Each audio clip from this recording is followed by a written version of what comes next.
7. How seriously should we take our politicians?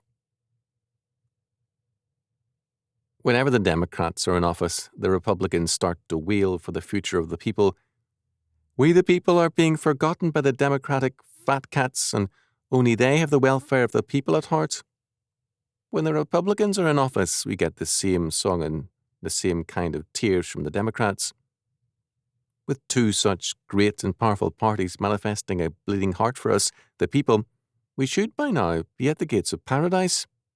The sad fact is, however, that politicians of all stripes get richer and fatter at our expense, and we the people are worse off.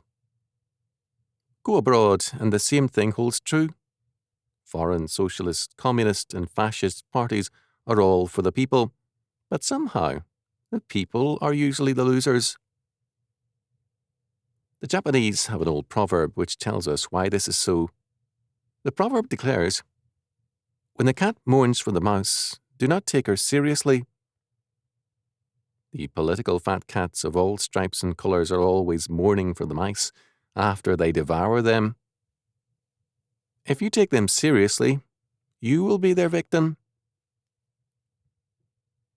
If you believe that political parties are going to do anything but help themselves into power, you belong on the honour roll of all-American pigeons. No doubt you will also believe that cattlemen can become a lobby for vegetarianism, or that deer hunters look back on Bambi as their all-time favourite movie. The fact is that where there are fish, there must be water, Japanese proverb, and where there are politicians, there is a quest for power over us. To forget that is dangerous. We can be grateful for one thing. Politicians are not immortal, and the judgment of God is above and over them. As the Russian proverb states, the grateful king must at last be put to bed with a shovel. Meanwhile, you and I need to be cured of a very bad bug, the belief in salvation by politics.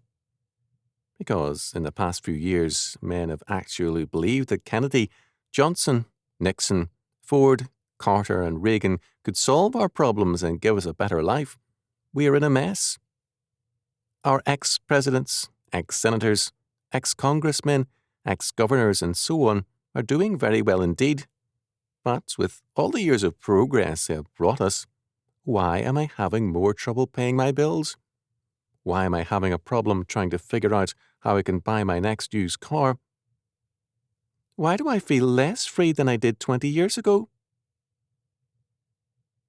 Politicians have good answers for making their political parties and themselves more powerful and richer, but those plans are at your expense and mine.